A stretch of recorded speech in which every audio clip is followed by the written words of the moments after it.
So over here on the side, there's our TBR. Well, kind of like below this level is our TBR. Yeah, you can't see it. Currently there are, I'm not going to name the number of books to be read, but let's just say there's a certain person at this table who have a lot more than someone else in the TBR category. And I think it equates to one thing. You see, we knew we had a lot of books, and so we put ourselves on a book buying ban this year. You have never been on a book buying ban, have you? No, because I've read them fast enough to be able to buy new ones. I've been on a book buying ban. Yes, except someone found a way around this ban. I'm so smart. Okay, I basically kind of dove in? Dove? Delve? Delve is exploring, you've dove into a new water. world of reading because I now am obsessed with Kindle. Yeah, reading digital books, right? That you're getting free off of different things. Yep. Either the library or just through like Kindle kind of unlimited or whatever the thing is there. Yeah. And it's, I don't know, it's an interesting thing, right? Because we've read some digital books. We have a Kindle chilling right over here, right? And read them there. But it's just a different experience reading a digital book versus a physical book, and then maybe audiobooks. So that is something I do. I love audiobooks, and will listen to quite a few of them. Although I do less, my goal was to do more physical books this year than less audiobooks, and I've done far more physical books this year than I have Audible. But it's just a different experience for each one of them. Mm-hmm. So what we want to do today is talk about the pros and cons of each one, and see which ones maybe are preferred, and maybe talk about why certain ones are good in certain situations. Yeah. So where do you want to start? Digital, physical, audio? Let's start with physical. All right. Why are physical books good? Oh, it's just, there's something magical about opening a book. There definitely is. Even the smell of a book is good. Unless it's too old, and then it doesn't smell good anymore. You're right. There is a sweet spot. There's a certain thing. But just walking into like a bookstore and holding all of those books and just, oh man, it's great. It's great to have them. I've mentioned this before, but I've heard that collecting books and reading books are two different hobbies. Mm-hmm. And definitely I have both of those hobbies and love to collect them and read them. But it is something just awesome about having a physical copy of things. In fact, so much so that I often will finish either a digital or an audiobook, and if it's good enough, I'll purchase the physical ones because I want the physical copy. Same. I've done that a couple of times in the last couple months. And I think it's clear that physical copies have more theoretical longevity to them, at least in my mind, right? There's more concreteness. I'm going to have it. I can loan it. Mm-hmm. I can do other things with it. That seems to be a pro for me. Definitely. I think the reason why I prefer a physical copy still is I like to know where I'm at in my books. Like I have, throughout any book I'm reading, I always have at least 2 bookmarks in there, whether it's halfway or the end of part 1 or... So what about the percentages that it shows? Percentages are fine, but then I always feel like I'm not sure where I'm at. I want a visual for where I'm at. The other thing I found is I think percentages, I've stopped trusting them because a lot of times it depends on the book, but a lot of times it will take so take a Brandon Sanderson book, for example, right? Brandon Sanderson is going to have the Arms Arcanum thing at the back of it where it gives a kind of a glossary and gives some more information. Yeah. And then sometimes even you take maybe any of these John Gwynne or Joe Abercrombie books, and at the end there's going to be like 50 pages that are a new book, a first chapter of a different book for you to read. Like it's a common thing. Mm-hmm. Well, a lot of times the digital books count those page counts towards the percentage. Yep. And so you're reading along being like, I'm at 90%, there's still a 10% of this book, and all of a sudden it's like the end. And it's like, well, that was different. Jarring. Yeah, so I think maybe that's one of the reasons I could understand wanting to have the physical book to see where you're at. Yeah. I will say there's just something I like about reading a physical book. Mm-hmm. The process of it, the feeling of it, the tactileness of a book. There's something that I enjoy with it. Well, and I love it. Well, right now I've been reading a lot on my phone, not necessarily my Kindle. But the screen time on my phone thinks I'm like going insane. Like every Sunday I get my progress report for screen time. Mm-hmm. It's like, your screen time went up whatever percent. I'm like, yeah, whoops. I'm on my phone a lot, and it's probably not great for my kids. It's probably not great for like when I'm around company or, I guess not company here, but on trips with family. They probably just think I'm scrolling Instagram, but no, I'm just reading a book. Yeah, that's true. I think maybe getting into digital now, right? We've talked about the downside of the physical books are they're physical, right? They take up space. on this Kindle, I can have hundreds of books, whereas, I maybe have 100 books behind me on this bookshelf. So clearly, there's a preference for this if you're trying to save space and that type of thing. So like for traveling, for other things like that, it can be really nice. Especially you can download a new book and get it instantly. Lots of really nice things that come associated with that. And I think that's the downside of the physicalness is they are physical. They wear, they get issues, you spill things on them. You have to go to the library to get them. Sure, yep, all those type of things, and they tend to cost a little bit more, right? So those type of things all I think add up over time, and some of the cons of the physical. True. Jumping to the digital, what's the pros of the digital? Well, we went to Disney World a month ago. I finished 3 books, basically from standing in line at Disney World, and buses and traveling, but.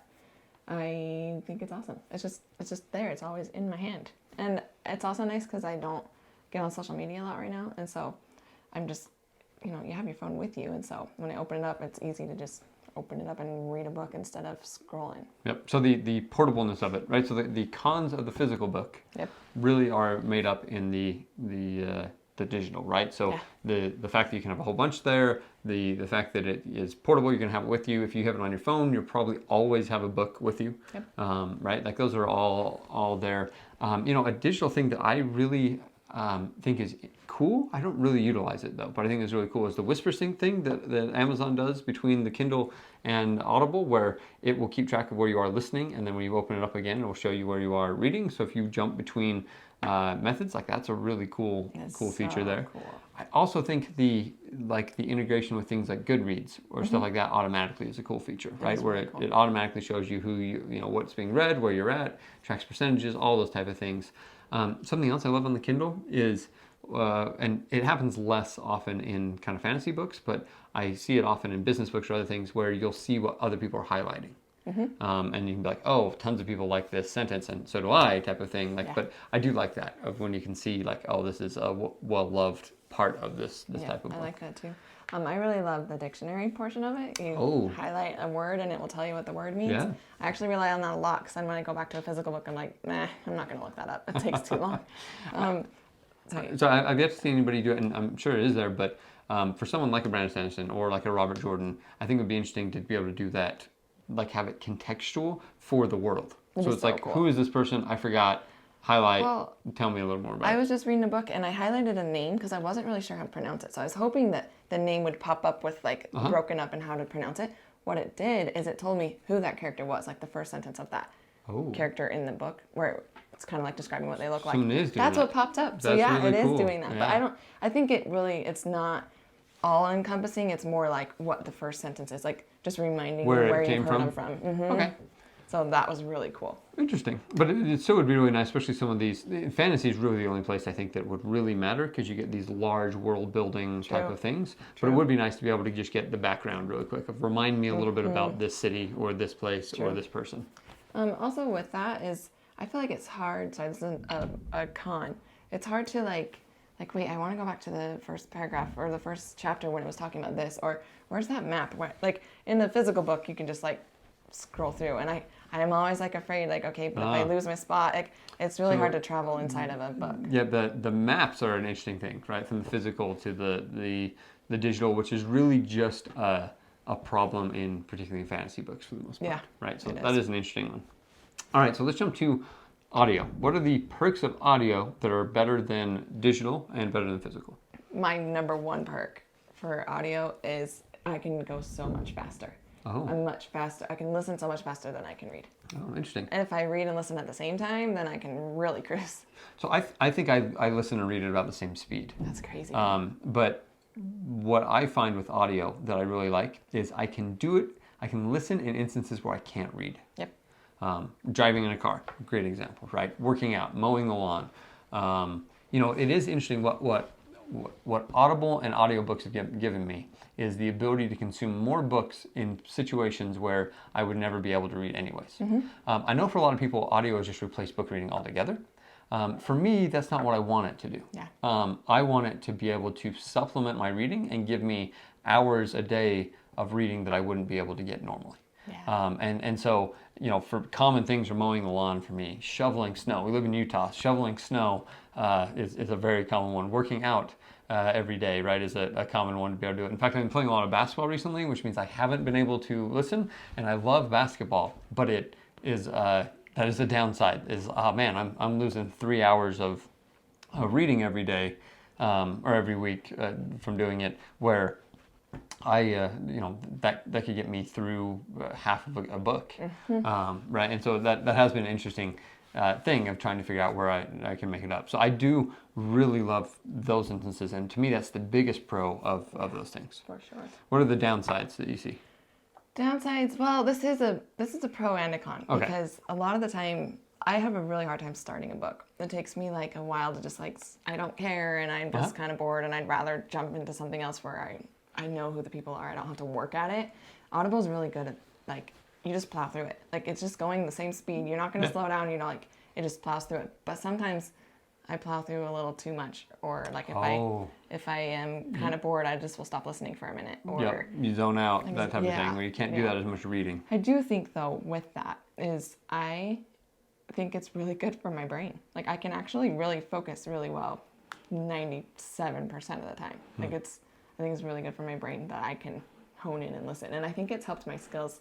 He'll read books to me every once in a while, or listening to podcasts. I'm just a lot better of a listener. Focus more? Yeah, I'm better at focusing, and it took me a while to get to this point. I think it takes a lot of training to get there. So something I find interesting, and this is a pro that is really unique, because you can't get it in the digital, you can't get it in the physical, it is the best shared reading experience you can get. Right? And what I mean by that is we can both read a book, right? But it's basically impossible for us to be at the same place of that book at the same time. Yeah. And so the events that you happen, it's always oh, have you got to that point yet? Or are you there yet? Or I'm excited for you to read this. The thing about listening to books, particularly, we will often listen as we drive somewhere. Yeah. Our kids will be listening to something in the car, they have headphones on, and so we will have a book on that's playing. And we get to experience it all at the exact same time. Yeah. And so that is something that's really fun, because you don't normally get that with a reading experience.